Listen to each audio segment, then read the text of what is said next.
அனைத்து சகோதர சகோதரிகளுக்கும் வணக்கம். வாசிப்பு நிகழ்வுன்னா கூட உள்ளார்ந்த நிகழ்வாக தான் அதை நடத்துகிறோம். நம்ம இதயத்தால் கேட்கணும் இந்த செய்திகளை அப்படின்னு பாபுஜி அவர்கள் சொல்லியிருக்காங்க, மாஸ்டரும் சொல்லியிருக்காங்க. இதயத்தால் கேட்குறதுனா என்ன அப்படின்னா, மெடிடேட்டிவ் ஸ்டேட்டில் கண்ணை மூடி உட்காந்து கேட்குறது தான். வார்த்தைகளை பார்க்காதீங்க, வார்த்தைகளை மீறி அதோட சாராம்சம் இருக்குது அப்படின்னு சொல்லியிருக்காங்க பாபுஜி அவர்களே. அதனால் வார்த்தைகள்லேருந்து வரக்கூடிய வைப்ரேஷன் தான் முக்கியமே ஒழிய வார்த்தைகள் முக்கியம் இல்லை. எனவே தயவு செய்து இதை கேட்கக்கூடிய சகோதர சகோதரிகள் மூளைக்கு எடுத்து செல்லாதீர்கள். இதயத்தால் கேட்க வேண்டும் என்று சொல்லுகிறார். இதயத்தால் கேட்க வேண்டும் என்பதன் பொருள் அந்த வைப்ரேஷனை அப்படியே நேராக நம்ம சோலுக்கு, நம்ம இதயத்துக்கு சோலுக்கு கொண்டு போகிறது தான் மிக மிக மிக முக்கியமான ஒரு விஷயம். அதில் கிடைக்கும் அனுபவம் தான் இந்த நிகழ்வின் முக்கிய சாராம்சமாக இருக்கிறது, முக்கிய அம்சமாக இருக்கிறது. மற்றபடி இந்த செய்தியை படித்து முடித்த பிறகு அவர் என்ன சொல்லியிருக்கிறாரு அப்படின்றத ஞாபகம் வச்சு வெளியில் நண்பர்களுக்கு சொல்கிறதோ அல்லது டிஸ்கஸ் பண்ணுறதோ அந்த மாதிரி வாய்ப்புகளுக்காக நீங்கள் தயார் செய்து கொள்ளக்கூடாது. அப்படி நீங்கள் ஒவ்வொரு வார்த்தையாக ஞாபகம் வச்சுக்கணுன்னா அது உங்கள் நிச்சயமாக உங்கள் பிரெயினுக்கு தான் போகும்.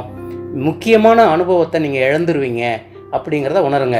அதனால் இப்போ ஃபஸ்ட்டு மாஸ்டர்கிட்ட ப்ரேயர் பண்ண போகிறோம். நிச்சயமாக நமக்கெல்லாம் யாருக்குமே விஸ்பர்ஸுங்கிறது புரிஞ்சுக்கிறது ரொம்ப ரொம்ப கஷ்டமான ஒரு விஷயம் என்பதை நாம் அனைவரும் முதலில் ஏற்றுக்கொள்ள வேண்டும். First point.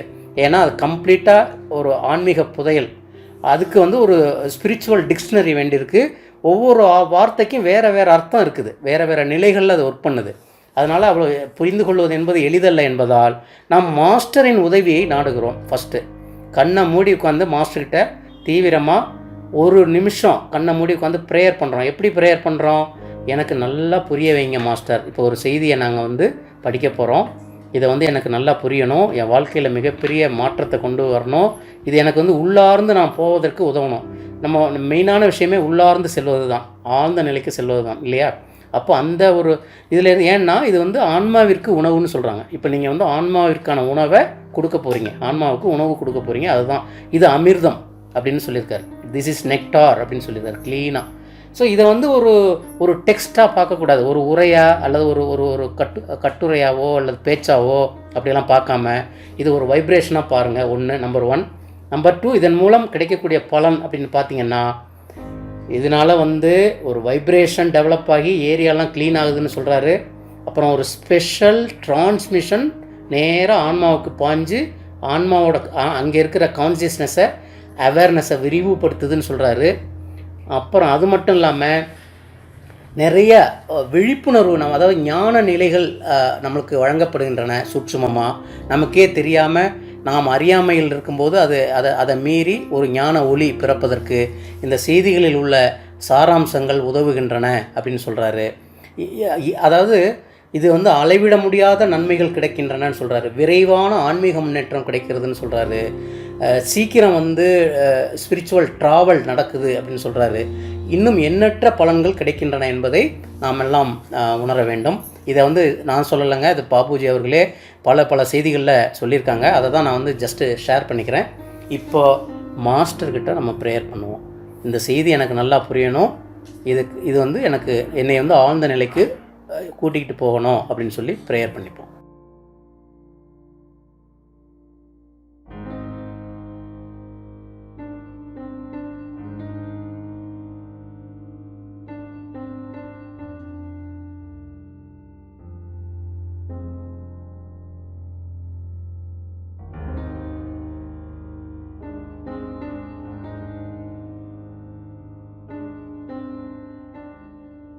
இன்றைக்கி 5th ரெவலேஷன்லேருந்து ஒரு மெசேஜை நான் இனிமேல் தான் எடுக்க போகிறேன். எந்த முன் தயாரிப்பும் இல்லாமல் நம்ம கிளி ஜோசியம் மாதிரி ஒரு பேஜை ஓப்பன் பண்ண போகிறேன். அதுக்கு என்ன காரணம் அப்படின்னா, பாபுஜி அவர்கள் இப்போ நமக்கு என்ன சொல்கிறாங்க அப்படின்றது அந்த செய்தி நமக்கு கிடைக்கும். அது நிறைய பேர் உணர்ந்திருக்காங்க. அந்த மாதிரி எடுக்கும்போது எனக்குமே அது புதிய செய்தி தான். நான் அப்போது தான் ஓப்பன் பண்ணி அதை ரைட்டாக லெஃப்டானு முன்னாடியே முடிவு பண்ணிவிட்டு எடுக்க போகிறேன். இன்னும் எடுக்கலை. ஸோ நமக்கு இந்த செய்தியை நீங்கள் எப்படி எடுத்துக்கணும், கடித வடிவத்தில் இருக்கக்கூடிய இந்த செய்தியானது அந்த சகோதரிக்கு அன்பார்ந்த மகளே அப்படின்னு சொல்லி வந்தால் கூட உங்களுக்கு இப்போ லைவாக வர்றதா ஒரு பாவனை நீங்கள் மேற்கொள்ள வேண்டும். அந்த பாவனை எப்படிப்பட்டது? இப்போ எனக்கு பாபுஜி நேராக ஒரு லெட்டர் எழுதுகிறாரு, அது நேரடியாக வந்து ஃபேக்ஸில் எனக்கு வந்திருக்கு, அதை நான் அப்படியே படிக்கிறேன், டைரெக்டாக வருது, அந்த திரையில் வருது. ஸோ இது வந்து லைவ் மெசேஜ் அப்படின்ற ஒரு பாவனையோட நீங்கள் இதை கேட்கணும். இப்போ நான் ஒரு மெசேஜை ஓப்பன் பண்ணி எடுத்து நான் படிக்க போகிறேன். படிக்கிறத நான் சொன்னது மாதிரி மெடிடேட்டிவாக கேளுங்க, கண்ணை மூடி.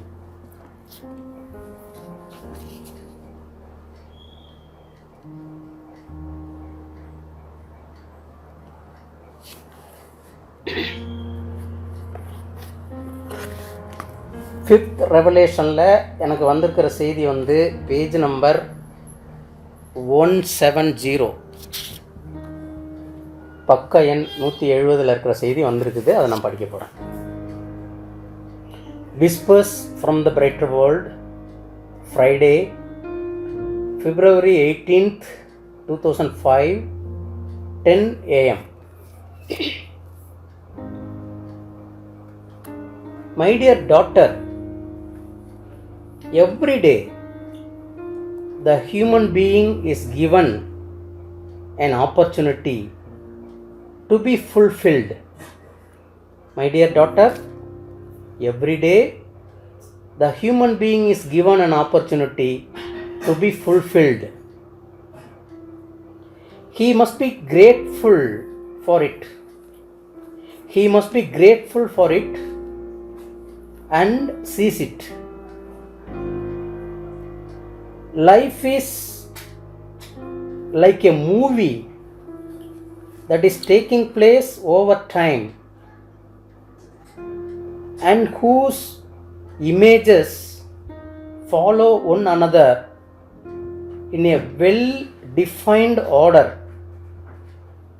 except that there is no possibility of reversing the facts.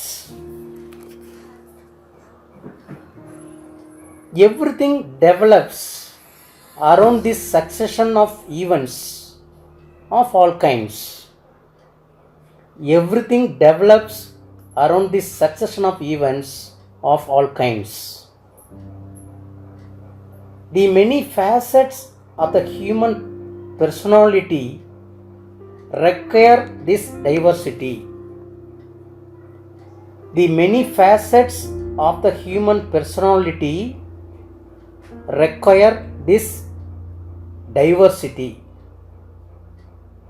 How could man find his bearings in an absolutely monotonous universe? How could man find his bearings in an absolutely monotonous universe? He must go through all the stages of his development and be integrated into a way of life specific to his evolution. During his many incarnations, many experiences of very different kinds will be presented to him. This diversity shapes him logically, leading him towards wisdom, which is not always the case. Some ways are more torturous than others. Some ways are more torturous than others. It takes time to bring a being to his point of blooming. It takes time to bring a being to his point of blooming. He often stumbles and gets up again. Such is the law in this world. Such is the law in this world. When the need for change and progress is felt, man turns towards what, according to him, is essential for his evolution. He seeks and eventually finds what suits him. He seeks and eventually finds what suits him. The direction of his life then becomes different as other priorities emerge and influence the course of his existence. The path is long and the achievement is sublime when it is eagerly sought.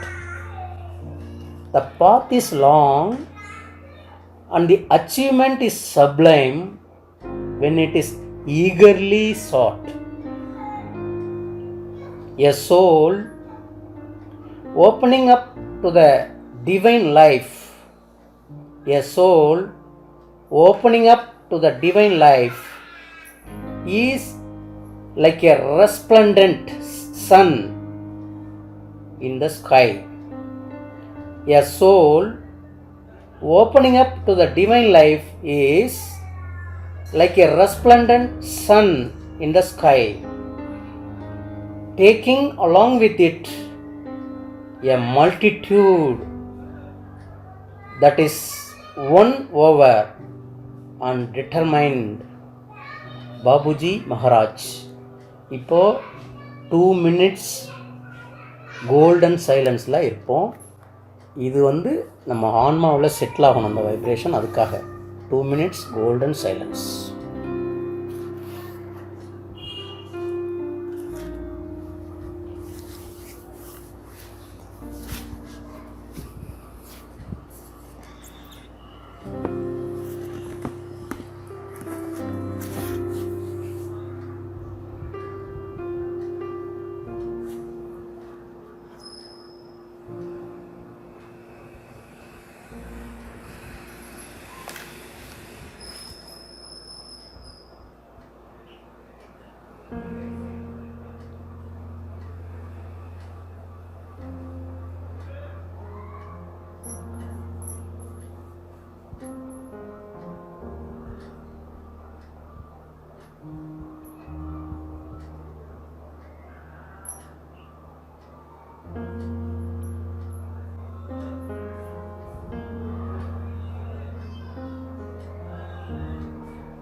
இப்போ நம்ம இந்த அருட்செய்தியை வரி வரியாக படித்து அதோட தமிழ் சாராம்சத்தை பார்க்குறோம். இது நேரடி மொழிபெயர்ப்பு கிடையாது என்பதை அனைத்து சகோதர சகோதரிகளும் உணர வேண்டும். அதனால தான் நான் சொன்னேன், இதோட எசன்ஸை தான் பார்க்குறமே ஒழிய நேரடி மொழிபெயர்ப்பு என்பது உடனடியாக சாத்தியமில்லை என்பதை நாமெல்லாம் உணர வேண்டும். அதாவது வார்த்தைக்கு வார்த்தை மொழிபெயர்த்து ஆராய்ச்சி பண்ணி அந்த டிரான்ஸ்லேஷன் பணியை செய்வதற்கு நாள் பிடிக்கும். ஒவ்வொரு மெசேஜையும் டிரான்ஸ்லேட் பண்ணுறதுனா அதுக்கு ஒரு 5-6 நாளாவது வேணும். அந்தளவுக்கு அதில் விஷயம் இருக்குது, நிறைய ஆராய்ச்சி பண்ணலாம் வேண்டியிருக்கு. அதனால் இப்போது நம்ம இன்ஸ்டண்ட்டாக என்ன பண்ணுறோன்னா தமிழில் இதோட சாராம்சத்தை நம்ம பார்க்க போகிறோம். இப்போ அதை நம்ம அந்த காரியத்தை செய்வோம். இதையுமே நீங்கள் மெடிடேட்டிவாக தான் கேட்கணும். இதுலேயுமே இப்போ இந்த விளக்கத்தின் போது கூட, இந்த சாராம்சத்தை பார்க்கும்போது கூட நீங்கள் வார்த்தைகளை ஆராய்ச்சி செய்யக்கூடாது. மீண்டும் இதயத்தில்தான் நீங்கள் கவனத்தை வைத்து மெடிடேட்டிவாக தான் இதையும் கேட்கணும். அந்த நிலையை அப்படியே தொடருங்கள். அவ்வாறு நீங்கள் ஆழ்ந்து சென்று விட்டால் கூட கவலை இல்லை, எதையும் கேட்காவிட்டால் கூட கவலை இல்லை, அதை பற்றி கவலைப்படாதீர்கள். ஒளி உலகிலிருந்து மென்குரல்கள் 2005ஆம் ஆண்டு பிப்ரவரி 18ஆம் தேதி வெள்ளிக்கிழமை காலை 10 மணிக்கு வந்த அருட்செய்தி. இதில் பாபுஜி அவர்கள் இப்போ என்ன சொல்கிறாங்க அப்படின்றத நம்ம தமிழில் இதோட சாராம்சத்தை பார்க்க போகிறோம். இது நமக்கு சொல்கிறதா எடுத்துக்க போகிறோம். எனது அன்பு மகளே, ஒவ்வொரு நாளும் மனிதர்களுக்கு ஒரு மிகப்பெரிய வாய்ப்பு வழங்கப்படுகிறது. ஒவ்வொரு நாளும் மனிதர்களுக்கு மிகப்பெரிய வாய்ப்பு வழங்கப்படுகிறது, ஒரு பெரிய வாய்ப்பு வழங்கப்படுகிறது. அவர்கள் அந்த வாய்ப்பை நிறைவேற்ற வேண்டும். அவர்கள் நிறைவேற்றுவதற்காக ஒரு வாய்ப்பு வழங்கப்படுகிறது. My dear daughter, every day the human being is given an opportunity to be fulfilled. அது நம்ம இந்த விஷயம் முழுக்க முழுக்க நம்ம மார்க்கத்துக்கு பொருந்தும். காலையில் வந்து மெடிடேஷன் பண்ணுறோம் இல்லையா, அதை தான் அது அப்படி சொல்கிறாரு. அதாவது ஒரு வாய்ப்பு, அந்த மெடிடேஷன் என்பதே ஒரு ஆப்பர்ச்சுனிட்டின்றார். ஆப்பர்ச்சுனிட்டினா எதற்கான ஆப்பர்ச்சுனிட்டி? ஒவ்வொரு மெடிடேஷனும் ஒரு படி அப்படின்னு மாஸ்டர்கள் சொல்லியிருக்காங்க இல்லையா. அடுத்த ஸ்டெப்புக்கு போகிறதுக்கு, நம்ம ஸ்பிரிச்சுவல் ட்ராவலில் அடுத்த நிலைக்கு போவதற்கான ஒரு படியாக நமது காலை தியானம் இருக்கிறது. அதைத்தான் முதல் லைனில் அந்த முதல் லைனோட சாராம்சம் அதுதான். ஒவ்வொரு மனிதருக்கும், இந்த இடத்துல மனிதர்கள் என்பவர்கள் நம்ம இப்போதைக்கு இந்த லைனில் இந்த முதல் லைனில் உள்ளது அபியாசிகள். ஒவ்வொரு அபியாசிக்கும் ஒரு வாய்ப்பு வழங்கப்படுகிறது. இது பொது மனிதர்களுக்கும் என்றும் கூட எடுத்துக்கொள்ளலாம். அதாவது ஒவ்வொரு நாளும் புதிதாகத்தான் பிறக்கிறார்கள் அப்படின்ற ஒரு கான்செப்டே இருக்குது. தூங்கி எழும்போது நம்ம புதிய மனிதர்கள் அப்படின்னு ஒரு பெரிய கான்செப்டே இருக்குது. அந்த ஒரு இதை வச்சு பார்த்தோம்னா, ஒரு நிமிஷம்,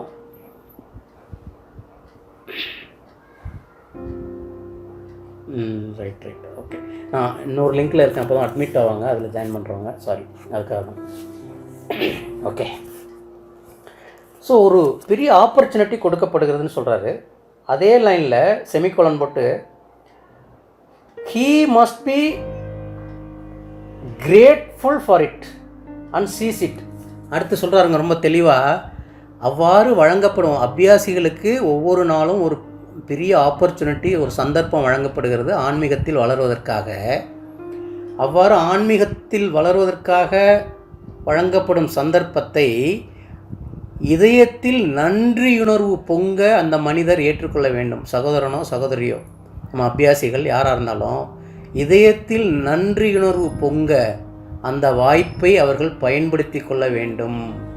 he must be grateful for it, for that opportunity and he should seize it. அப்படின்னா அதை அப்படியே கப்புன்னு பற்றிக்கணும், அப்படியே பிடிச்சிக்கணும், அந்த வாய்ப்பை மிஸ் பண்ணிடக்கூடாதுன்னு சொல்கிறார். ஸோ ஒவ்வொரு நாளும் நமக்கு மாஸ்டர்களால் வழங்கப்படக்கூடிய ஆப்பர்ச்சுனிட்டியை, சந்தர்ப்பத்தை நாம் பயன்படுத்தி கொண்டு இந்த ஆன்மீக பயணத்தில் அடுத்தடுத்த படிகளை நோக்கி நாம் நகர வேண்டும், முன்னேறி செல்ல வேண்டும் என்று கூறுகிறார்கள் இந்த ஃபஸ்ட் லைனில், இந்த ஃபஸ்ட்டு சென்டென்ஸில் பாபுஜி அவர்கள். அடுத்த லைனில் சொல்கிறாங்க, life is like a movie that is taking place over time and whose images follow one another in a well-defined order, except that there is no possibility of reversing the facts. இது வந்து ஒரு கவிதை நயத்தோட, ஒரு ஓமையோட சொல்கிறாருங்க. வாழ்க்கை என்பது ஒரு திரைப்படம் போல், லைக் எ மூவி. நம்ம வாழ்க்கையே பாபுஜி அவர்கள் சொல்கிறாங்க அழகாக, பியூட்டிஃபுல்லாக, ஒரு கவிஞர் போல் சொல்கிறாங்க, இந்த வாழ்க்கைங்கிறது ஒரு திரைப்படம். அந்த திரைப்படத்தில் திரைப்படம் வந்து திரையில் ஓடுறது திரைப்படம்னு நான் சொல்கிறோம். ஆனால் நம்ம வாழ்க்கைங்கிற திரைப்படம் எதில் ஓடுதான்? காலம் என்ற திரையில் ஓடிக்கொண்டிருக்கிறதுங்கிறது. டேக்கிங் பிளேஸ் ஓவர் டைம், காலம் என்ற திரையில், டைம் அப்படின்ற ஒரு திரையில் ஓடிக்கொண்டிருக்கக்கூடிய திரைப்படம் தான் நமது வாழ்க்கை என்று கவிதாபூர்வமாக, ஒரு கவிதையை போல ஓமை நயத்தோட நம்ம வாழ்க்கையை வந்து டிஃபைன் பண்ணுறாங்க. ஸோ லைஃபுங்கிறது ஒரு திரைப்படம் போல், அது காலம் எனும் திரையில் ஓடிக்கொண்டிருக்கிறது அப்படின்னு சொல்கிறாங்க. அண்டு அடுத்து, whose images follow one another in a well defined order. இப்போ திரைப்படத்தில் காட்சி வருது, ஃபஸ்ட்டு வந்து ஒரு கதாநாயகன் வர்றாரு, அப்புறம் கதாநாயகி வர்றாரு, அப்புறம் வில்லன் வர்றாரு, அடுத்து வந்து பல சம்பவங்கள் அப்படியே கொஞ்சம் கொஞ்சம் கொஞ்சமாக டெவலப் ஆகிட்டே போகுதா இல்லையா? அதுபோலவே நமது வாழ்க்கையும் ஒரு திரைப்படம் போலவே இருக்கிறது. காலம் என்ற திரையில் இந்த திரைப்படம் நகர்ந்து கொண்டிருக்கிறது. இந்த திரைப்படத்தில் பல சம்பவங்கள், பல திருப்பம் நிறைந்த சம்பவங்கள், பல திகிலூட்டும் சம்பவங்கள், பல ஒரு சந்தோஷமான நிகழ்வுகள், அற்புதமான ஆனந்தமான நிகழ்வுகள் என்று மாறி மாறி வருகின்றன. நல்லா ஞாபகம் வச்சுக்கோங்க. ஒரு திரைப்படத்தை பார்த்தா எல்லாம் அற்புதமாக அட்வைஸ் பண்ணிக்கிட்டே உட்காந்துருக்காங்க, எல்லாமே சிறப்பானவர்கள் அப்படின்னா அந்த திரைப்படத்தை பார்க்க முடியுமா அப்படின்னு கேட்குறாரு பின்னாடி. அது வந்து அப்படியே வெறுத்து போயிடும் இல்லையா? ஒரு திரைப்படத்தில் போய் உட்காரோம் தேட்டரில், அதில் வெறும் ஹீரோ தான் இருக்கார், வில்லனே கிடையாது அப்படின்னா எப்படி இருக்கும்? ஸோ அந்த ட்விஸ்ட் அண்ட் டேர்ன்ஸ் அப்படின்னு என்று சொல்லக்கூடிய பல திருப்பங்கள் நிறைந்த ஒரு திரைப்படத்தை தான் நம்மளால் பார்க்க முடியும். அதே போல் வாழ்க்கையிலும் ட்விஸ்ட் அண்ட் டேர்ன்ஸ் இருக்கிறது என்று தெளிவாக கூறுகிறார்.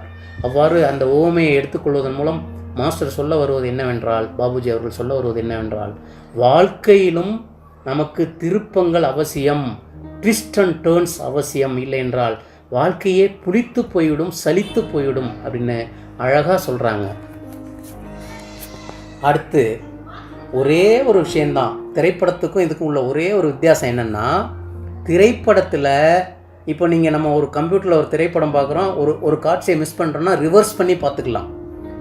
பேக்வேர்டில் கொண்டு வந்து ரிவர்ஸ் பண்ணி நம்ம வந்து ஒரு திரைப்படத்தை பார்த்துக்கலாம். ஆனால் வாழ்க்கையில் அவ்வாறு செய்ய முடியுமான்னு கேட்குறாரு பாபுஜி அவர்கள். வாழ்க்கையில் அவ்வாறு செய்ய முடியாது. அந்த ஒரே ஒரு டிஃப்ரென்ஸ் தாங்க இருக்குது. இன்றைக்கி நம்ம மிஸ் பண்ணிட்டோம்னா, ஒரு ஆப்பர்ச்சுனிட்டி மிஸ் பண்ணிட்டோம்னா, இன்றைக்கி நமக்கு ஒரு வேலை கிடைக்காம இருக்கும், ஒரு வேலைக்கு அப்ளை பண்ணியிருந்தோம், அது கிடைச்சிருக்கும். ஆனால் நம்ம மிஸ் பண்ணிட்டோம் அப்படின்னா அது அவ்வளோதான், முடிஞ்சு போச்சு, அதோட அது கிடைக்காது. அதே மாதிரி இன்றைக்கி நம்ம ஒரு தியானத்தை மிஸ் பண்ணிட்டோம்னா அதில் என்ன கிடைக்கணுமோ அது கிடைக்காது. இதை மாஸ்டர்கள் பல தடவை பேசியிருக்காங்க, அதை நம்ம மீண்டும் சொல்லணும்னு அவசியம் இல்லை. அது வந்து லௌகீக விஷயமாக இருக்கட்டும், உலகாதாய விஷயமாக இருக்கட்டும், ஆன்மீக விஷயமாக இருக்கட்டும், இந்த நம்ம ஒரு வாய்ப்பை மிஸ் பண்ணிட்டோம்னா அந்த அந்த அந்த அந்த அந்த சீன் மறைஞ்சு போச்சுன்னா வாழ்க்கை என்ற திரைப்படத்தில் அந்த சீனை திருப்பி கொண்டு வர முடியாது, ரிவர்ஸ் பண்ண முடியாது அப்படின்னு தெளிவாக. மற்றபடி எல்லாம் ஒரு திரைப்படம் போல தான் இந்த வாழ்க்கை நிகழ்ந்து கொண்டிருக்கிறது என்று பாபுஜி அவர்கள் கூறுகிறார்கள். அடுத்த பேராகிராஃபில், everything develops around this succession of events of all kinds. பல்வேறு வகையான ஒரு மனிதனின் வாழ்க்கையில், ஒரு அபியாசியின் வாழ்க்கையில், ஒரு சீக்கரின் வாழ்க்கையில், ஒரு ஆன்மீக தேடலில் உள்ளவரின் வாழ்க்கையில் பல்வேறு சம்பவங்கள் வரிசையாக நடந்து கொண்டிருக்கின்றன. நல்லா ஞாபகம் வச்சுக்கோங்க. அந்த பல்வேறு சம்பவங்கள் அப்படின்னு அவர் சொல்கிறது ஈவெண்ட்ஸ் ஆஃப் ஆல் கைண்ட்ஸ் அப்படிங்கிறார். பல்வேறு வகையான சம்பவங்கள் அப்படின்னு சொல்கிறது வெறும் நல்ல விஷயங்கள் மட்டும்தானா? நிச்சயமாக இல்லை. எல்லா விதமான விஷயங்கள், எல்லா விதமான மேடு பள்ளங்கள் அனைத்தும் வரும் என்பதை பல செய்திகளில் சொல்லியிருக்காங்க. சொல்லப்போனால் டிஃபிகல்ட்டிஸ் வர்றது தான் லைஃப்பில் உங்களை ஆன்மீகத்தை நோக்கி கொண்டு வரும். உண்மையான வெற்றி, ஆன்மீகத்தில் வெற்றி அடைவதென்றால் நீங்கள் கஷ்டங்களை எதிர்கொள்ள வேண்டும், துயரங்களை எதிர்கொள்ள வேண்டும்னு பல நூற்றுக்கணக்கான செய்திகளில் சொல்கிறாங்க. கஷ்டத்தை கண்டு ஓடுபவன் நிச்சயமாக ஆன்மீகத்தில் முன்னேற முடியாதுங்கிறத தெளிவாக நமது மாஸ்டர்கள் சொல்லியிருக்காங்க. அப்படிங்கிறத எல்லாருமே உணர்வீங்க. இதில் இருக்கிற எல்லாருக்குமே தெரியும் அந்த விஷயம், அது புதிதல்ல. அதான் சொல்கிறாங்க பியூட்டிஃபுல்லாக, வாழ்க்கை என்ற திரைப்படத்தில் அனைத்து சம்பவங்களும் வரிசையாக நடந்து கொண்டிருக்கின்றன. அந்த சம்பவங்கள் நல்ல சம்பவங்களாகவே இருக்க வேண்டும் என்ற அவசியமில்லை. துன்ப துயரங்களும் நிறைந்த, ட்விஸ்ட் அண்ட் டேர்ன்ஸ் நிறைந்த சம்பவங்களாக கூட அது இருக்க முடியும். அப்போதுதான் வாழ்க்கையில் ஒரு சுவை இருக்கும். எவ்வாறு திரைப்படத்தில் வெறும் நல்ல சம்பவங்களே நடந்து கொண்டிருந்தால் அது சலித்து போய்விடுமோ, அதே போல் வாழ்க்கையிலும் கூட அதை திரைப்படம் போல எடுத்துக்கொண்டால் வாழ்க்கையில் நிகழக்கூடிய சம்பவங்கள் ட்விஸ்ட் அண்ட் டேர்ன்ஸோடு இருக்கும்போது தான் அந்த வாழ்க்கை ஒரு அற்புதமான ஒரு சேலஞ்சிங் லைஃபாக இருக்கும், ஒரு நல்ல அற்புதமான வாழ்க்கையாக இருக்கும். அந்த வாழ்க்கையில் நமக்கு ஒரு பிடிப்பு வரும் என்று சொல்கிறார். இதை நான் எலாபரேட் பண்ண வேண்டிய அவசியம் இல்லை, இது எல்லாருக்குமே தெரியும். அடுத்து சொல்கிறாங்க, the many facets of the human personality require this diversity. கட்டாயம் ஒரு மனித அமைப்புக்கு, ஒரு மனித பர்சனாலிட்டிக்கு, ஒரு மனித பிறப்புக்கு என்ன வேணுமா? இந்த டைவர்சிட்டி வேணும். அதாவது லைஃபுங்கிறது அப்படியே ஒரு கோடு கிடையாது. ஒரு கிராஃப் போட்டோம்னா அப்படியே அந்த கிராஃப் அப்படியே மேலே போகும், அப்புறம் கீழே நடுக்கோட்டை தாண்டி கீழேயும் போயிடும், திருப்பி மேலே போகும், கீழே போகும். எப்படி நம்ம ஹார்ட்டு பீட்டு எப்படி மேலே கீழே போயிட்டுருக்கோ அதுதான் இயற்கை விதி. வாழ்க்கையிலும் அந்த மேடு பள்ளங்கள் அவசியம் தேவைன்னு சொல்கிறாருங்க பாபுஜி அவர்கள். அந்த டைவர்சிட்டி, ரெக்யர் திஸ் டைவர்சிட்டி. ரெக்யர்னால் கட்டாயம் வேணுங்கிறார். ஒரே லைனில் போனால் வி ஆர் ஆல் டெட்.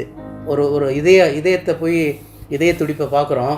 அந்த அந்த அந்த அந்த அந்த அந்த படத்தில் அப்படியே ஸ்ட்ரெயிட் லைனாக இருந்தால் அவன் டெட்டுன்னு அர்த்தம், அவ்வளோதான், முடிஞ்சு போச்சு. டாக்டர் டெட் அப்படின்னு இது பண்ணிடுவார். நம்ம வாழ்க்கையிலையும் சம்பவங்கள் ஒரே மாதிரி சிங்கிள் லைனில் இருந்தால் நம்ம வாழ்க்கையில் சலிப்பு தட்டிடும், அவ்வளோதான், முடிஞ்சு போச்சு. அதை விட ஒரு போர் அடிச்சிடும், வெரி போரிங் லைஃபாக அது மாறிடும். அதனால் வாழ்க்கையில் நல்ல சம்பவங்களும் வேண்டும், துன்ப துயரங்களும் வேண்டும், மாறி மாறி வருவது தான், அதுதான் வாழ்க்கையின் இயல்பு, அதுதான் இயற்கையின் விதி என்று தெளிவாக கூறுகிறார்கள் பாபுஜி அவர்கள். The many facets of human personality requires this diversity. How could man find his bearings in an absolutely monotonous universe? தெளிவாக சொல்கிறாங்க. அந்த அர்த்தத்தில் என்னென்னா, உங்கள் வாழ்க்கை அப்படியே மொனாட்டனஸாக போயிட்டுருக்கு. காலையில் வேலைக்கு போகிறீங்க, சாயந்தரம் வீட்டுக்கு வர்றீங்க, தூங்குறீங்க, திருப்பி வேலைக்கு போகிறீங்க, அப்படியே வர்றீங்க, வர்றீங்க, இப்படியே இருந்தால் இதுக்கு பேர் மொனாட்டனஸ் லைஃப், மெக்கானிக்கல் லைஃப், ஒரு எந்திரத்தனமான வாழ்க்கை. இந்த எந்திரத்தனமான வாழ்க்கையே நீங்கள் கொண்டிருந்தால் என்ன தான் என் லைஃப்பில் பிடிப்பு இருக்க போகுது உங்களுக்குன்னு கேட்குறாரு. அதாவது ஒரு மனிதனுக்கு அவன் வாழ்க்கை முழுக்க ஒரே மாதிரி எல்லாம் சக்ஸஸ்ஃபுல்லாகவே நடக்குதுன்னு வச்சுக்கோங்க. அவர் நல்ல பதவி உயர்வு கிடைக்குது, அவர் காலையில் வேலைக்கு போகிறாரு, சாயந்தரம் வர்றாரு, வருஷம் இன்க்ரிமெண்ட் கிடைக்குது, போய்கிட்டே இருக்காரு, அடுத்தடுத்த நிலைக்கு போகிறாரு, உயர்ந்த நிலைக்கு கம்பெனியோட சிஇஓ ஆகிட்டார். ஆனால் வேறு என் தோல்விங்கிற விஷயமே இல்லை, அவர் வாழ்க்கையில் கஷ்டங்கிறதே கிடையாது, எல்லாமே சக்ஸஸ் அப்படின்றது கூட it is a monotonous and board life அப்படின்னு சொல்கிறார். சலிப்பு தட்டக்கூடிய ஒரு வாழ்க்கையாகத்தான் அது இருக்கும். அப்படிப்பட்ட ஒரு வாழ்க்கையை நீங்கள் வாழ்வீர்களா அப்படின்னு கேட்குறாங்க. How could man find his பேரிங்ஸ்னால் அவனுக்கு எப்படி இந்த வாழ்க்கையில் ஒரு பிடிப்பு வரும், அந்த ட்விஸ்ட் அண்ட் டேர்ன்ஸ் இல்லைன்னா வாழ்க்கையில் எப்படி பிடிப்பு வரும்னு கேட்குறாரு. In an absolutely monotonous universe. Absolutely monotonous universeனா absolutely monotonous life, ஒரே மாதிரியான வாழ்க்கை, சலிப்பு தட்டக்கூடிய ஒரே மாதிரியான வாழ்க்கை. அப்படி இருந்தால் அவருக்கு என்ன அந்த வாழ்க்கையில் ஏதாவது அர்த்தம் கிடைக்குமா அப்படின்னா கிடைக்காது அப்படின்றது தான் அதுக்கு பதில். He must go through all the stages of his development and be integrated into a way of life specific to his evolution. ஒரு மனிதன் உண்மையிலேயே அவன் வாழ்கிறான் என்றால் அவன் அவனது வாழ்க்கை பரிணாம வளர்ச்சி அடைய வேண்டும், எவல்யூஷன். அந்த பரிணாம வளர்ச்சி அடைவதற்கு அவன் மேம்பட்ட நிலையை அடைய வேண்டும். அந்த மேம்பட்ட ஆன்மீக நிலையை அடைவதற்கு அவன் மேடு பள்ளங்களை சந்திக்க வேண்டும் சொல்கிறார். ஒரு டிஃபிகல்ட்டியை சந்திக்காத, கஷ்ட நஷ்டங்களை அனுபவிக்காத ஒரு மனிதனின் வாழ்க்கையில் ஆன்மீக மேம்பாடு கிடைக்காது, ஆன்மீக வளர்ச்சி கிடைக்காது. அது மட்டுமல்ல, பரிணாம வளர்ச்சி என்பதை அவன் நினைத்து கூட பார்க்க முடியாதுன்னு சொல்கிறாங்க. ஆக ஒரு மனிதனின் வாழ்க்கையில் ஏற்ற இறக்கங்கள், நன்மை தீமைகள், துன்ப துயரங்கள் என்பவை ஒரு காயினோட 2 பக்கம் மாதிரி தெளிவாக இயற்கையோட விதி அவ்வாறு தான் இருக்கிறது. அவரவர் சம்ஸ்காரப்படி அவரவரும் மேடு பள்ளங்களை சந்தித்துத்தான் ஆக வேண்டும். அவற்றை அக்செப்ட் பண்ணிக்கொள்ள வேண்டும், அவற்றை ஏற்றுக்கொள்ள வேண்டும். அதுதான் மாஸ்டர்கள் தெளிவாக சொல்கிறாங்க. அக்செப்டன்ஸ் சொல்கிறதுக்கு காரணம், மாஸ்டர்கிட்ட வந்துட்டால் எல்லாம் சக்ஸஸ்ஃபுல்லாக நடந்துச்சு, இங்கே எல்லாமே சிறப்பாக நடந்துச்சு அப்படின்னு சொல்லிக்கிட்டு இருக்கிறவங்களால ஆன்மீக பாதையில் அவங்களுக்கு ஆன்மீக ட்ராவல் ஆரம்பிச்சிருக்கா அப்படின்னு ப்ராக்டிக்கலாக பேசுனா தெளிவாக சாரிஜி மகராஜ் சொல்கிறாங்க, இல்லை. அனைத்திலும் வெற்றி அடைந்து கொண்டே செல்பவனுக்கு ஆன்மீக பயணம் நிகழ்வதில்லை என்பதை தெளிவாக சாரிஜி மகராஜ் தனது உரையில் கூறியிருக்கிறார்கள். தொடர்ந்து வெற்றி அடைஞ்சிக்கிட்டே இருந்தானா என்னடா லைஃப் அது அப்படின்னு அவர் கேட்டிருக்காரு கேஷுவலாக பேசும்போதெல்லாம். சாரிஜி அவர்கள் தெளிவாக இதை சொல்லியிருக்கிறார். அதை நாமெல்லாம் மனதில் இருத்தி கொள்ள வேண்டும். During his many incarnations, many experiences of very different kinds will be presented to him. இப்போ அடுத்த இதுக்கு போயிட்டாருங்க, 3வது பேராகிராஃபில் வேறு அடுத்த பிறவிகளுக்கும் போயிட்டார் அவர். இப்போ இது வரைக்கும் பூமியில் உள்ள வாழ்க்கையை பற்றி சொல்லியிருந்தார். ஏற்ற இறக்கம் இருக்கும், லாப நஷ்டம் இருக்குன்னு, துன்பத்துயரம் இருக்குன்ட்டு. ஆனால் என்ன சொல்லிட்டாரு, இப்போது பல்வேறு பிறவிகளை நீங்கள் எடுத்திருக்கிறீர்கள் மனிதர்களே. உங்களோட பல்வேறு பிறவிகளில் ஒரு மனிதன் பல அனுபவங்களை பெற்றிருப்பான். பல்வேறு பிறவிகளில் ஒரு மனிதன் பல அனுபவங்களை பெற்றிருப்பான். அந்த அனுபவங்கள் எப்படிப்பட்டதாக இருந்திருக்கும் என்றால் வெரி டிஃப்ரெண்ட் கைண்ட்ஸ். வெவ்வேறு வகையான அனுபவம். ஒரு ஒரு ஒரு ஒரு வாழ்க்கையில் அவர் வந்து ஒரு திருடனாக இருந்திருக்கலாம், ஒரு கொலைகாரனாக இருந்திருக்கலாம், ஒரு வாழ்க்கையில் ஒரு ரிஷியாக இருந்திருக்கலாம். இந்த மாதிரி இந்த எண்டுக்கும் அந்த எண்டுக்கும் தாவி தாவி அவர் சென்றிருக்கலாம். சில இதில் வந்து ஒரு பேலன்ஸ்டாக கூட அவர் வாழ்ந்திருக்கலாம். இப்போ இந்த பிறவியில் இந்த குருநாதர்கிட்ட வந்து நம்மெல்லாம் சேர்ந்துருக்கோன்னா எல்லோரும் சொல்கிறாங்க, நம்மெல்லாம் பல பிறவிகளில் பல விஷயங்களை அனுபவிச்சுட்டு தான், பல ஏற்ற இறக்கங்கள்லாம் சந்திச்சுட்டு தான், பல தோல்விகள்லாம் சந்திச்சுட்டு தான் இங்கே அந்த ஆன்மீக பலத்தோட ஒரு குருநாதரை நாடி வந்திருக்கிறோம். எப்படியாவது என்னை வந்து மேலே போய் சேர்த்துருங்க மாஸ்டர் அப்படின்னு சொல்லி இந்த பிறவியில் ஒரு குருநாதர் கிடைத்திருக்கிறார் என்றால் இந்த பிறவி மிகப்பெரிய ஒரு கடைசி பிறவியாக நமக்கு அமைந்திருக்கிறது. இதுதான் நமது கடைசி பிறவியாக அமைய வேண்டும் என்பது தான் நம்மளோட பிரார்த்தனையாக இருக்கிறது. ஆக நம்ம ஆயிரக்கணக்கான பிறவிகளில் பல்வேறு துன்ப துயரங்களை அனுபவித்திருக்கிறோம், பல்வேறு நல்ல விஷயங்களையும் அனுபவித்திருக்கிறோம் என்று சொல்கிறார்கள் பாபுஜி அவர்கள். பல்வேறு அனுபவங்கள் உங்களுக்கு ஏற்பட்டிருக்கின்றன அப்படின்னு சொல்கிறாங்க. This diversity shapes him logically leading him towards wisdom.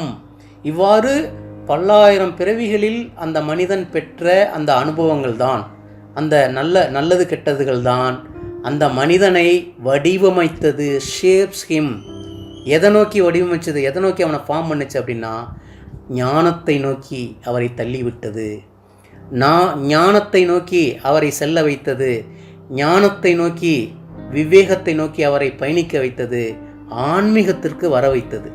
இப்படி நம்ம என்ன சொல்கிறாங்கன்னா, பாபுஜி பல்வேறு பிறவியில் கிடைச்சதுனால தான் நம்ம இங்கே வந்திருக்கிறோம், அதனால தான் ஆன்மீக பாதையில் நம்ம இருக்கிறோம்.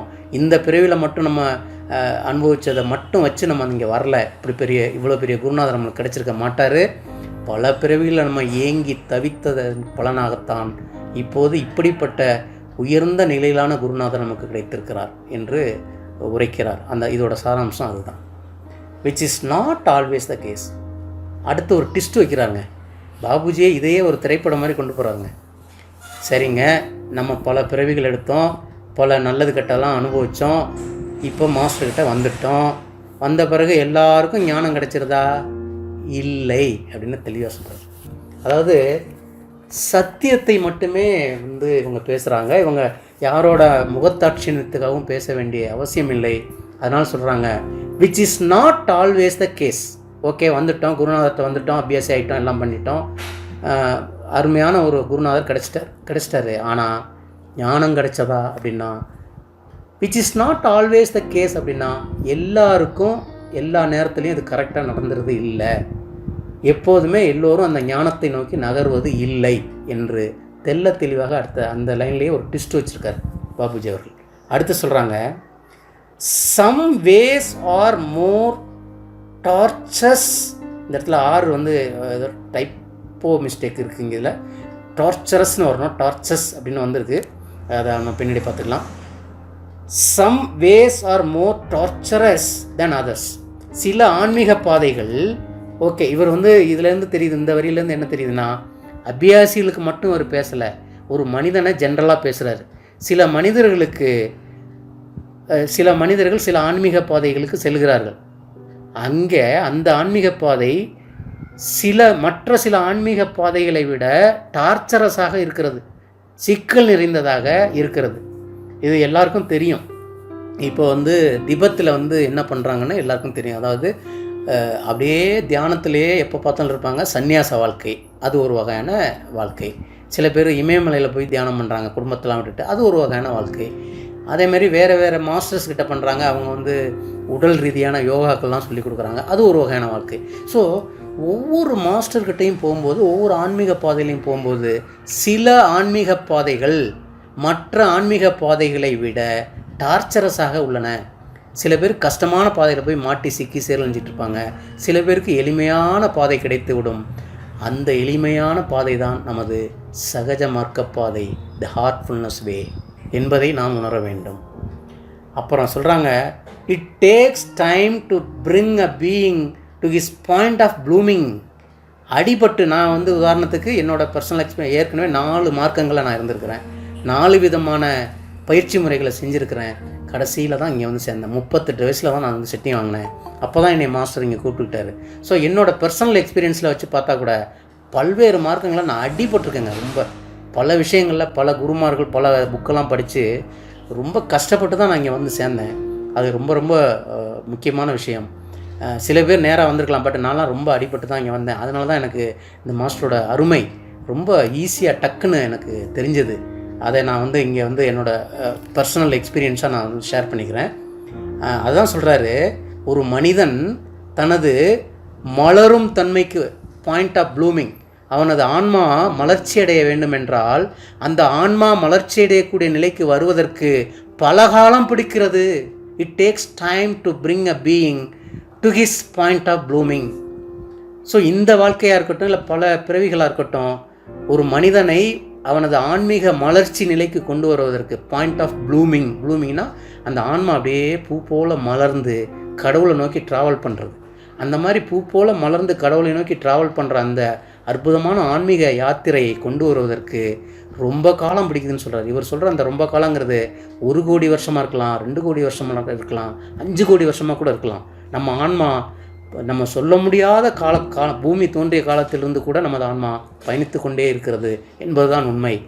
ஆக ரொம்ப டைம் பிடிக்குது. ஒரு ஆன்மா மலர்ச்சி அடைந்து மேலே செல்வதற்கு பல காலம் பிடிக்கிறது, பல 100 ஆண்டுகள் பிடிக்கின்றன, லட்சம் ஆண்டுகள் பிடிக்கின்றன அப்படின்னு சொல்ல வர்றார். He often stumbles and gets up again.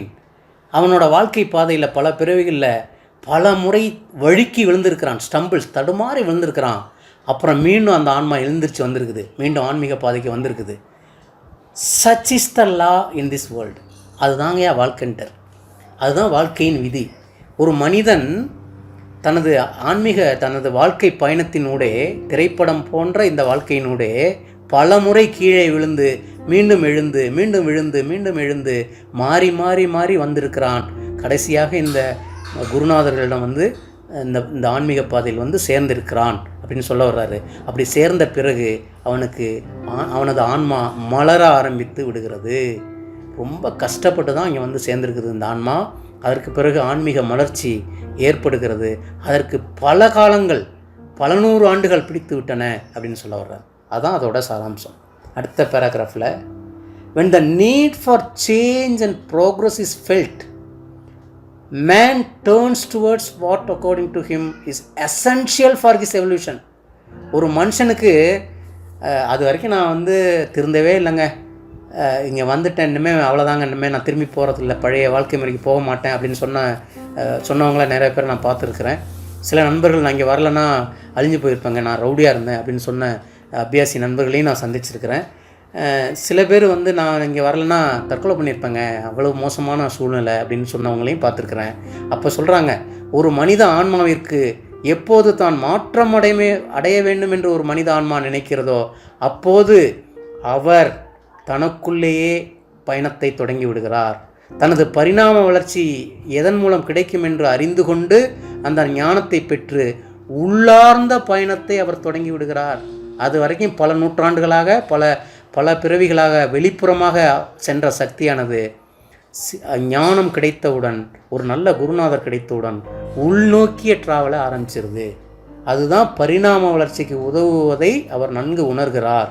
உள்ளார்ந்த பயணம் அதுதாங்க எவல்யூஷனுக்கு உதவும். பரிணாம வளர்ச்சிக்கு உதவக்கூடியது உள்ளார்ந்த பயணம் தானே ஒழிய வெளிப்புற பயணம் அல்ல என்பதை தெள்ள தெளிவாக அந்த வரி கூறுகிறது. இந்த வரியில் பாபுஜி அவர்கள் கூறுகிறார், he seeks and eventually finds what suits him. ஒவ்வொரு மனுஷனும் அப்படிப்பட்ட ஆன்மா, அந்த மாதிரி கஷ்டப்பட்டு அடிபட்டு வந்த அந்த ஆன்மா எது தனக்கு சரியான வழி என்பதை அந்த ஆன்மா கண்டுகொள்கிறது, அந்த மனிதன் கண்டுகொள்கிறான். யார் தனக்கு சரியான குருநாதர், எந்த பயிற்சி முறை நமக்கு ஏற்றது என்பதை அந்த ஆன்மா கடைசியாக தெள்ள தெளிவாக புரிந்து கொள்கிறது என்று கூறுகிறார்கள் பாபுஜி அவர்கள். The direction of his life then becomes different. Once நீங்கள் ஃபஸ்ட்டு சிட்டிங் வாங்கிட்டீங்கன்னா உங்கள் வாழ்க்கையே தலைகீழ மாறிடுது.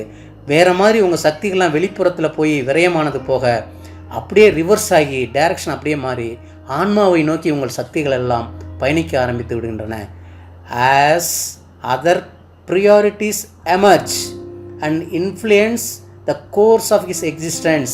அது வரைக்கும் பேரு புகழ் அப்படின்ற அகந்தையை டெவலப் பண்ணிக்கிறது, அதுபோல் அந்த ஒரு வெளிப்புற பாதையில் பயணித்த அந்த மனிதன் ஒன்றும் வேணாயா, நான் வந்து மாஸ்டர்கிட்ட சரண்டர் ஆகி அவர் காலடியில் வந்து கிடந்தால் போதும், அந்த மாஸ்டரை நேசித்தால் போதும் என்று தனது அனைத்து விதமான ஒரு பெருமை பேசுவது, ஜாதி மத பேதம் பார்ப்பது, வேறுபாடு பார்ப்பது, வன்முறையில் ஈடுபடுவது, கோபதாபங்களில் மிதந்து கொண்டிருப்பது என்ற அந்த நெகட்டிவ் இதெல்லாம் விட்டுட்டு பாசிட்டிவ் எனர்ஜி நோக்கி அந்த ஆன்மா நகர்ந்து விடுகிறது. பல பிறவிகள் கழித்து இப்படிப்பட்ட ஒரு அற்புதம் நிகழ்கிறது. அப்போது தான் அந்த ஆன்மாவானது மலர்ச்சி அடைய ஆரம்பிக்கிறது அப்படின்னு சொல்கிறாங்க. இதுதான் அதர் ப்ரியாரிட்டிஸ்னால், அது வரைக்கும் அந்த பயணம், அந்த பழைய லோகாதய பயணம் முடிந்து ஆன்மீக பயணம் தொடர ஆரம்பித்து விடுகிறது. அதை தான் அந்த இடத்துல அதர் ப்ரியாரிட்டிஸ் எமர்ஜ் அப்படின்னு சொல்கிறது. ஆன்மீக பயணத்தை தான் சொல்கிறாரு. அந்த மனிதன் அவ்வாறு ஞானத்தை அடைந்த மனிதன் குருநாதரிடம் வந்து சேர்ந்த பிறகு ஞான பயணம் தொடங்க ஆரம்பித்து விடுகிறது. அவர் லோகாதய விஷயங்களிலிருந்து கொஞ்சம் கொஞ்சமாக விடுபட ஆரம்பிக்கிறார். And influence the course of his existence. வாழ்க்கையில் ஒரு கட்டத்தில் மாஸ்டர் சொல்கிறாரு, அப்புறம் வந்து வாழ்க்கையில் வந்து அப்புறம் லோகாதயம் அப்புறம் ஆன்மீகம்லாம் பிரித்து பார்க்குறதெல்லாம் இல்லை, எல்லாமே ஆன்மீகம்தான் அப்படின்ற ஒரு நிலைக்கு அவர் சென்று விடுகிறார்.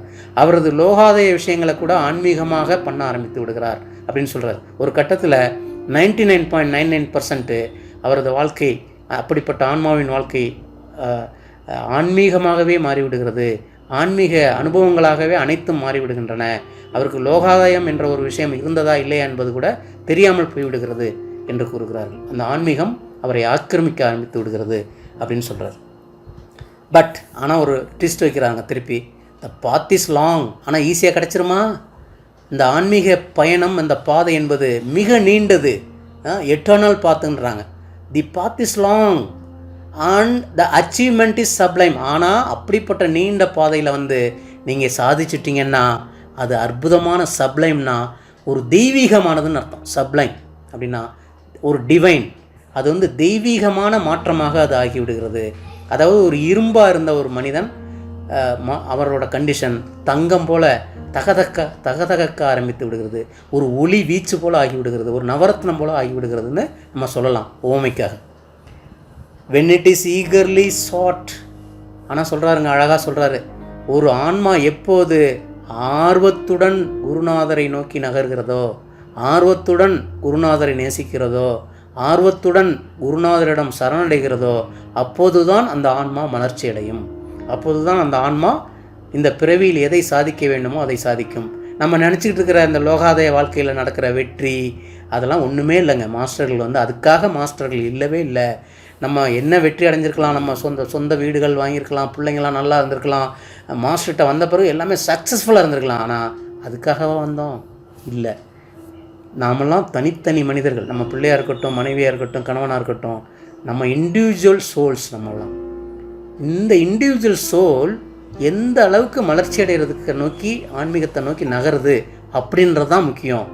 அதற்காகத்தான் நம்ம மாஸ்டர்கள் அதாவது 24/7/365 ஒர்க் பண்ணிகிட்ருக்காங்களே ஒழிய நம்மளோட மெட்டீரியல் லைஃப்பில் வந்து சக்ஸஸ் ஆகிறதுக்காக இவ்வளோ பெரிய மாஸ்டர்கள் தேவையே இல்லை. சொல்லப்போனால் இங்கே நம்ம அபியாசிகளை விட மிகப்பெரிய பணக்காரர்கள்லாம் அபியாசம் செய்யாதவர்கள்லாம் இருக்கிறார்கள். அப்படிலாம் பார்க்க போனால் லோகாதய வாழ்க்கைக்காக இந்த மாஸ்டர்கள் இல்லை என்பது தெல்ல தெளிவாக தெரியும். நமது மாஸ்டர்கள் முழுக்க முழுக்க ஆன்மாக்களின் மலர்ச்சிக்காக, அந்த ப்ளூமிங் என்று சொல்லக்கூடிய அந்த ஆன்மா என்ற அந்த பூ மலர்வதற்காகவே இந்த பூமியில் அவதரித்து வந்து பணி செய்து கொண்டிருக்கிறார்கள் என்பதையெல்லாம் நாம் உணர வேண்டும். ஈகர்லி சாட், அந்த ஆன்மீக விஷயங்களை ரொம்ப ஆர்வத்துடன் நாம் நாடி செல்ல வேண்டும் சொல்கிறார். எந்த ஒரு ஆன்மா ஆர்வத்துடன் ஆன்மீக விஷயங்களை நாடுகிறதோ அதற்குத்தான், அந்த ஆன்மாவிற்குத்தான் வெற்றி கிடைக்கும் என்று தெல்ல தெளிவாக கூறுகிறார்கள் பாபுஜி அவர்கள். A soul opening up to the divine life like a resplendent sun in the sky, taking along with it a multitude that is won over and determined. அப்படி பூரணத்துவத்தை நோக்கி நகரக்கூடிய அந்த ஆன்மா, ஆன்மீக வாழ்க்கையை நோக்கி நகரக்கூடிய அந்த ஆன்மா தான் மட்டும் செல்வதில்லை. அது ஒரு ஒளி வீசும் சூரியனைப் போல அனைத்து ஆன்மாக்களையும் கூட்டிக் கொண்டு மேலே மேலே பயணிக்கிறது. ஒரு பெரிய உயர்ந்த நிலையை அடைந்த ஒரு அபியாசி அவர் மட்டும் மிகப்பெரிய நிலைக்கு செல்வதில்லை. தன்னை சுற்றியுள்ள ஆன்மாக்களையும் சேர்த்து இழுத்து கொண்டேதான் அவர்கள் வளர்கிறார்கள் என்று சொல்லி அற்புதமான இந்த செய்தியை நிறைவு செய்கிறார் பாபுஜி மகாராஜ். இப்போ மீண்டும் கோல்டன் சைலன்ஸில் ஒரு நிமிஷம் இருப்போம்.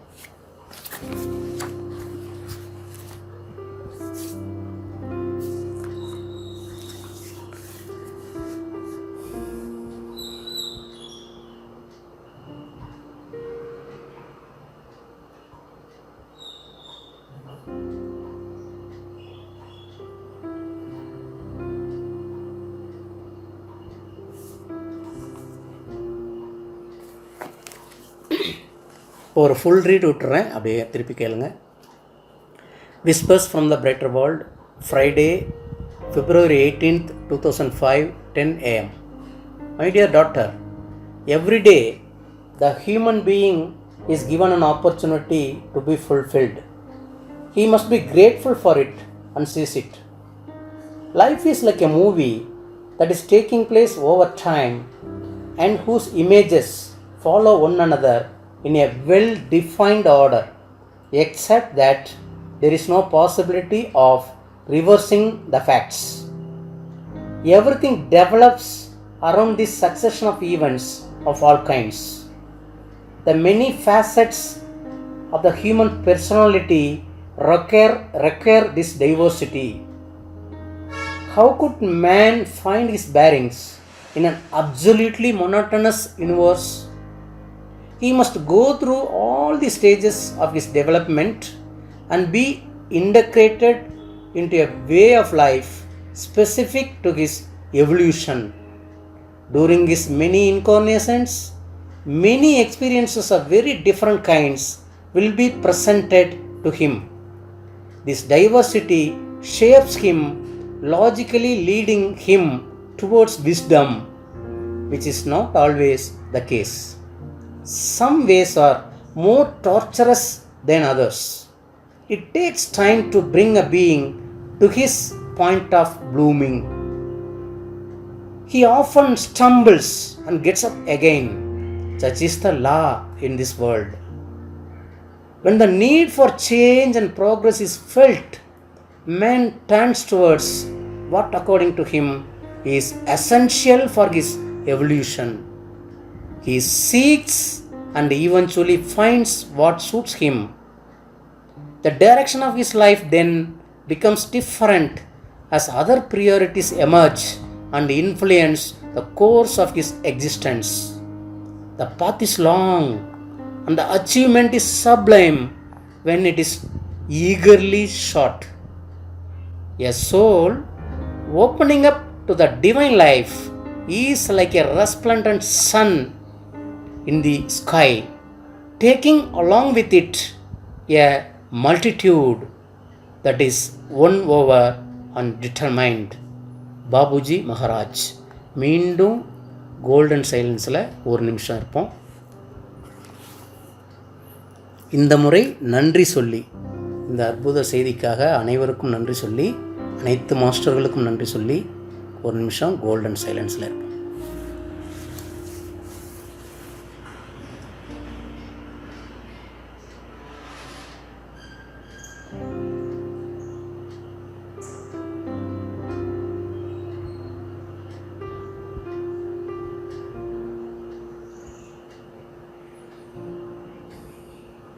அடுத்த ஒரு நிமிஷம்.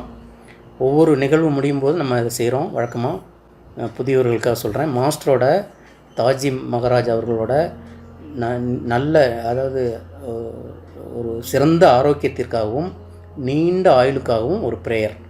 எனது ஆன்மீக தாயாகி நீங்கள் நல்ல ஆரோக்கியத்துடன் நீடூழி வாழ்ந்து இந்த உலகத்தில் உள்ள அனைத்து உயிர்களுக்கும் இந்த பிரபஞ்சத்திற்கும் நல்ல ஆன்மீக நன்மைகளை செய்து வர வேண்டும் என்று உங்களிடமே பிரார்த்திக்கிறோம் அப்படின்னு ஒரு தாட் போட்டு அடுத்த ஒரு நிமிஷம் இருப்போம்.